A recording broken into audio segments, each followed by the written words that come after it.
Bonjour à tous, c'est Zimbabwe, on se retrouve pour l'épisode 107 du jour à retenir. Aujourd'hui, c'est l'anniversaire de la mort de Guy Môquet, donc qui est un célèbre militant communiste pendant la Résistance, qui est très connu en fait pour son jeune âge, c'est-à-dire qu'il est mort à seulement 17 ans, fusillé par les nazis, donc un truc pas vraiment fou. Alors en fait, il a baigné un petit peu dans un univers communiste, c'est-à-dire que son père l'était, et en fait, il était militant dès le début, c'est-à-dire qu'à l'âge de 15 ans, il écrivait déjà des lettres à Édouard Herriot, donc pour demander la libération de son père. Puis après, sous le régime de Vichy, il a fait pas mal, il a distribué les tracts communistes avec à bas la dictature de Laval, les riches doivent payer, font des trucs voilà un petit peu polémiques quoi.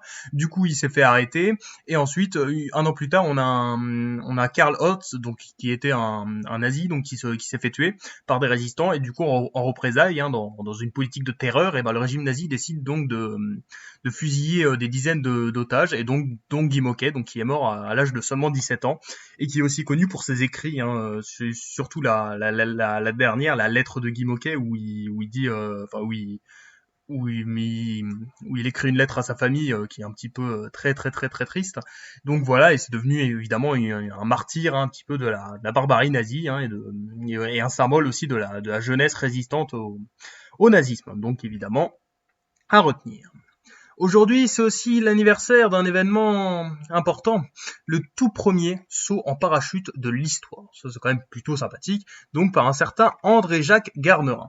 Alors, en fait, il faut savoir que c'est pas le premier à avoir fait un saut en parachute, mais c'est le premier à avoir fait un saut en parachute sans cadre rigide, c'est-à-dire vraiment en partant des airs.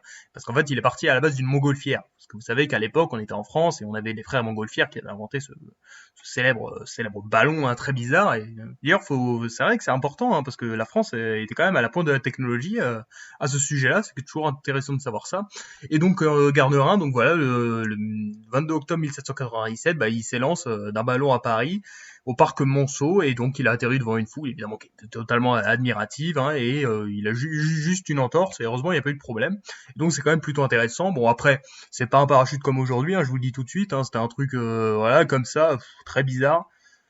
Donc voilà, ça ressemblait un petit peu à ça. Donc, bon, ça n'avait pas vraiment la même gueule qu'aujourd'hui, mais bon, c'est quand même plutôt intéressant de voir ce genre de choses. Après le parachutisme, évidemment, c'est comme ça que ça a commencé, mais après il y a eu une grande pause et c'est évidemment à partir des avions que là, ça a vraiment eu un gros succès là, le parachutisme, parce que bon, au début on se disait mais en fait ça sert à quoi de faire ce genre de truc, un peu à rien. Mais c'est quand même plutôt intéressant de voir ça et en plus que ça vient d'un Français à retenir. Et enfin, c'est l'anniversaire d'un événement ayant eu lieu en 1964. C'est l'anniversaire du jour où Jean-Paul Sartre décida donc de refuser le prix Nobel de littérature. Donc vous savez que Jean-Paul Sartre est un très grand écrivain et philosophe français, chef de file du courant existentialiste, c'est-à-dire que l'existence précède l'essence, c'est-à-dire que tous les êtres humains en fait sont libres de leur choix et voilà, ils sont pas par exemple condamnés par essence à des trucs. Donc une certaine liberté quoi. Et donc évidemment c'est un très grand militant aussi Jean-Paul Sartre. Il était très à gauche, très communiste. Et en 64 en fait il décide de refuser le prix Nobel parce que d'abord selon lui aucun auteur ne devrait être, aucun homme ne mérite d'être consacré de son vivant. C'est une idée. Et ensuite, aussi, pour lui, le prix Nobel de littérature, c'est un truc qui est très occidental. Et lui, il était plus vraiment pour vraiment l'URSS, ce genre de truc. D'ailleurs, il y a des photos où on le voit avec Simone de Beauvoir, donc sa copine, avec Che Guevara. C'est quand même plutôt intéressant de voir ça. Mais en tout cas, ouais, c'est plutôt intéressant de voir que, d'ailleurs, c'est le seul à avoir refusé le prix Nobel, il me semble. Enfin, il y en a un autre, un soviétique, mais lui, il avait été contraint.